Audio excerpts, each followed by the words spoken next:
colocar o próximo slide. Então, como que a gente vai perceber essa necessidade, né, e tendências? Né? Porque o tema nosso é de tendências. Então, não é simplesmente a necessidade, não é simplesmente o que a cidade está precisando hoje, mas o que ela pode precisar né, a médio e longo prazo. Então, já enxergar lá na frente, tá? Então, muitas vezes, quando a gente chega numa cidade nova, principalmente, ou mesmo dentro da nossa cidade, o que a gente precisa analisar no mercado? Por exemplo, muitas vezes faixa etária. Tem cidades, que nem eu já falei aqui numa outra aula, tem um amigo meu que mora em Águas de São Pedro, lá é uma cidade, como tem águas termais lá, é uma cidade que tem muita pessoa de idade, velhos, né, idosos, né? Então, ele tem um mercado de idosos, então ele tem que pensar o que ele pode, dentro da engenharia, ajudar, né, esses velhos. Né? Não adianta ele querer fazer coisas de jovem lá, porque aí ele não vai conseguir vender né, o serviço dele. Ele tem que saber fazer para aquela faixa etária.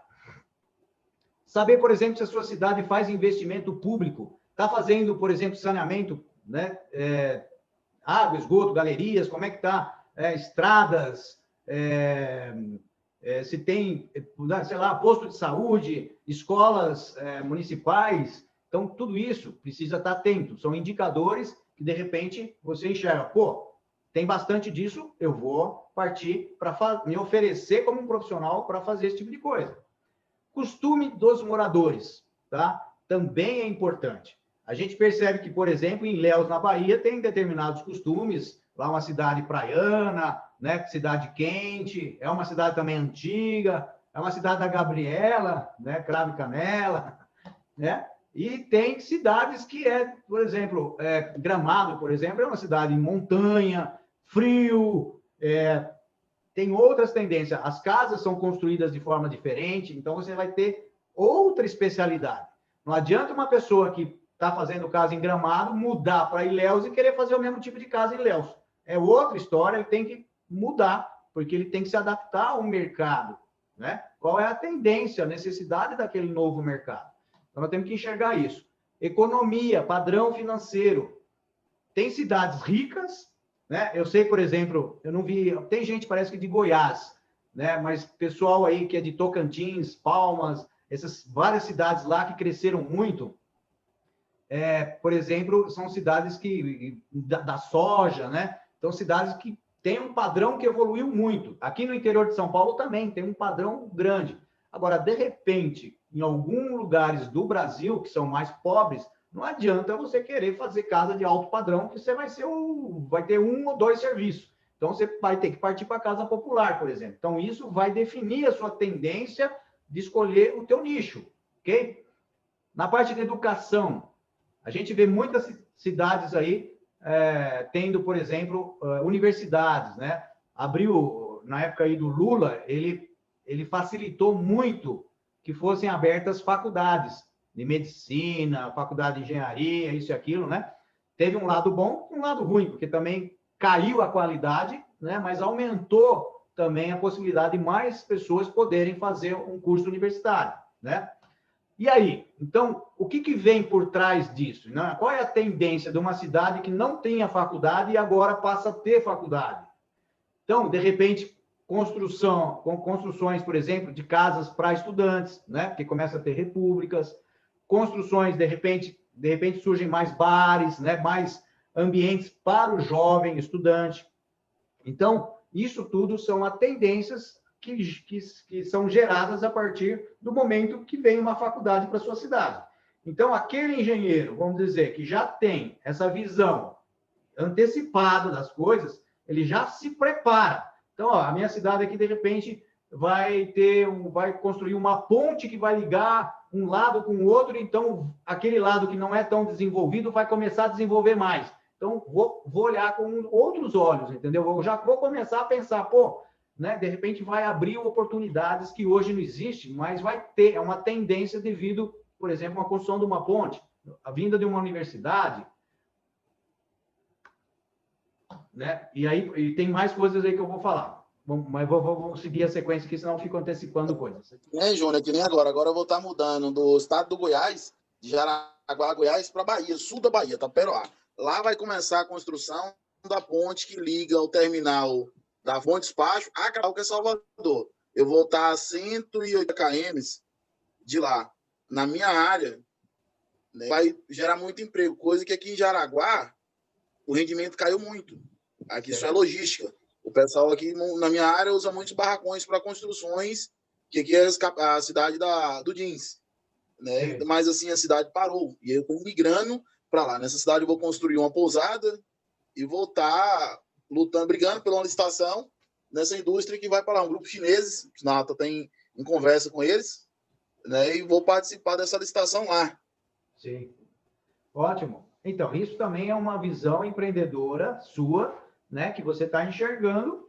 De repente, várias outras pessoas que da sua cidade não enxergou vão ficar aí se matando, vamos dizer assim, e você viu um outro horizonte, né? Você viu aí a possibilidade, no caso aí da Bahia, de estar, né? Principalmente aí falam realmente que vai vir muita coisa da China, né? China, muita indústria, então são oportunidades que serão abertas, que muitas vezes hoje ainda não está, mas você já está enxergando o que vai se transformar. Então, realmente é isso aí, é ver essa tendência. Está super dentro do nosso assunto.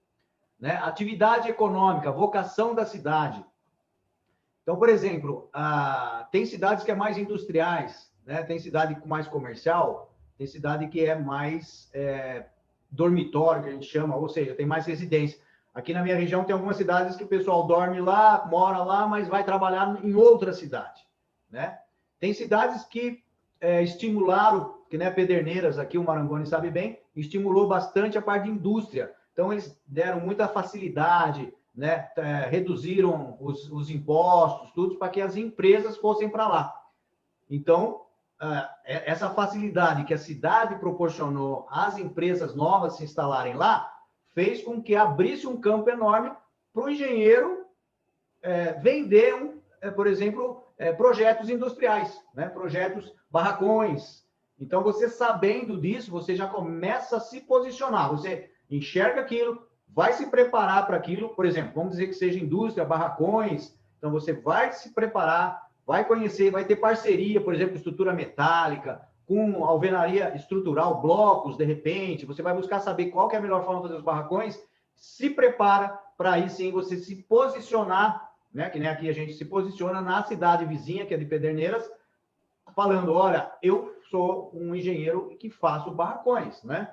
Então, as pessoas que vão fazer barracão, ele já fala, pô, aquele engenheiro faz barracão, né? Então, você começa a colocar, sei lá, no Instagram, a colocar aí em mídias sociais, isso e aquilo que as pessoas desejam, né? Então, você tem um marketing muito mais certeiro, tá? Porque não tem sentido, né? No caso, por exemplo, numa cidade que está tendo essa facilidade, você querer fazer um marketing, né, de rancho, por exemplo, né? Querer falar que você é especialista em rancho, em fazer casas em beira de rio, se lá não tem rio, por exemplo. Então o marketing que ele é certeiro é quando você já sabe o que as pessoas querem e você se posiciona falando, olha, eu faço esse tipo de coisa, né? Então, através também da renda, do PIB, né, da renda per capita, que a gente já comentou, que é o padrão das pessoas, se tem bastante pessoas com dinheiro, você pode oferecer, por exemplo, casas de alto padrão,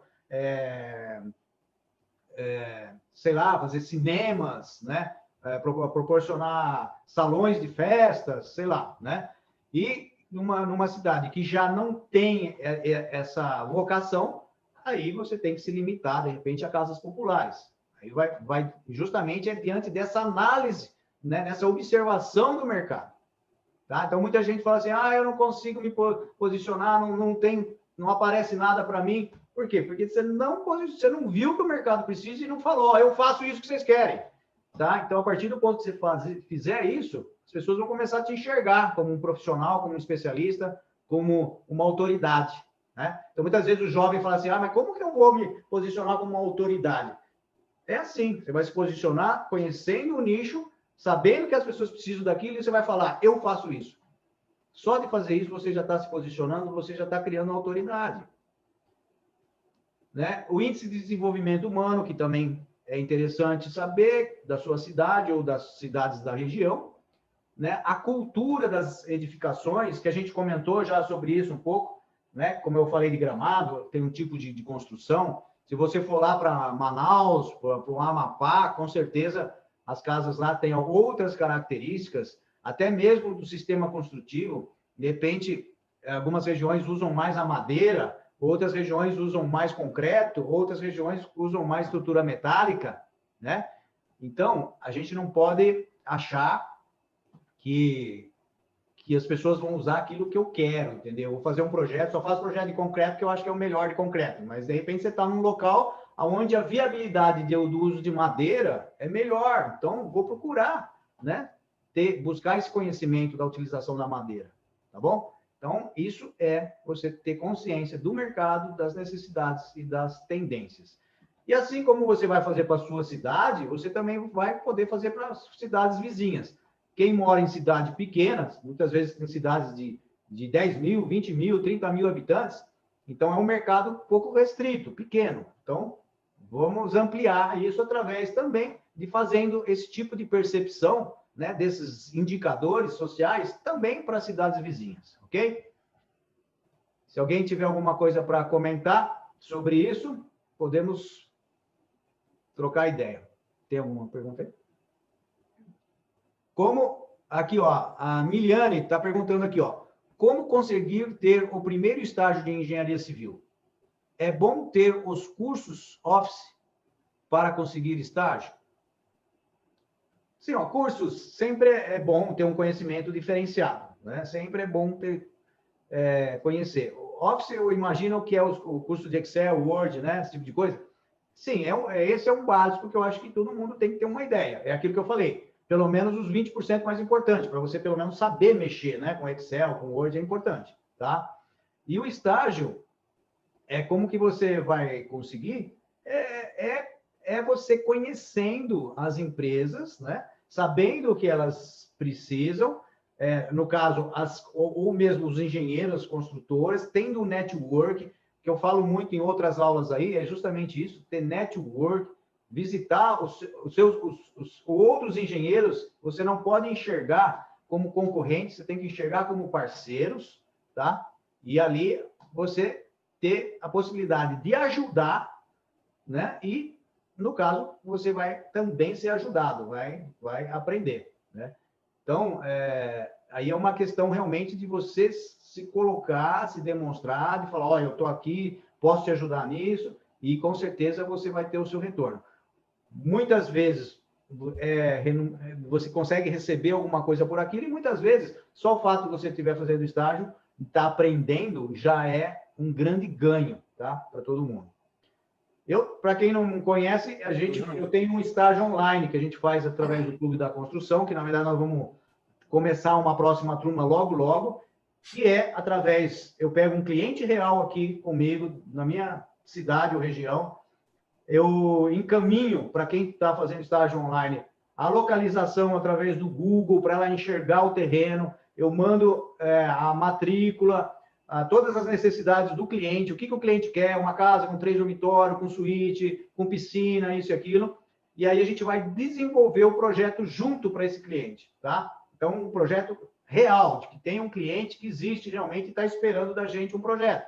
Então, a gente precisa também, eu mando para vocês a lei de zoneamento, para saber como é uma lei de zoneamento, como que se vê as limitações, o que eu posso construir naquele terreno ou não. Então, é um estágio bastante interessante que a gente faz de forma online, tá? E a gente vai desenvolvendo. Vamos passar para frente?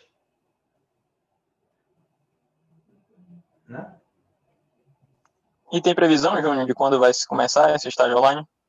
Então, eu vou começar, eu acredito que eu vou começar em novembro, tá? Eu vou começar a passar nos grupos as pessoas que tiverem interesse, tá?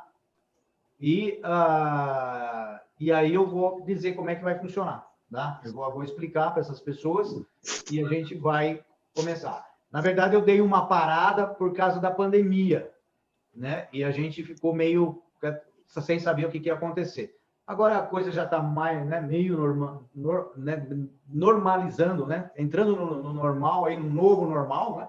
E aí a gente vai conseguir voltar a fazer esse tipo de coisa. Depois, claro, que o cliente aprova, aí eu ensino a fazer o de prefeitura, como é que é feito um projeto de prefeitura, aí a gente aprova na prefeitura, todo esse processo, né? Os estagiários online vão estar vendo como que foi, como é que funcionou, e depois a gente começa a obra, e eu estou sempre filmando as obras, e as pessoas vão poder acompanhar a obra através dos vídeos, tá? E aqueles que estão mais próximos, como uma obra, por exemplo, demora 1 ano, nada impede também de virem visitar a obra, né, que participou do projeto, pelo menos uma vez, 2 vezes, né, nessa obra, para também sentir e pôr o pé no chão, né, no caso da obra, e aí, né, para quem pode. Para quem não pode, vai simplesmente ficar vendo pelos vídeos, tá? A prática daquela execução de obra. Beleza? Quem que perguntou mesmo? Fui eu, Júnior, Alexandre. Ah, o Alexandre. Valeu, Alexandre. Show, valeu. Ansioso aí. Tem interesse. Beleza. Vamos lá. Tudo isso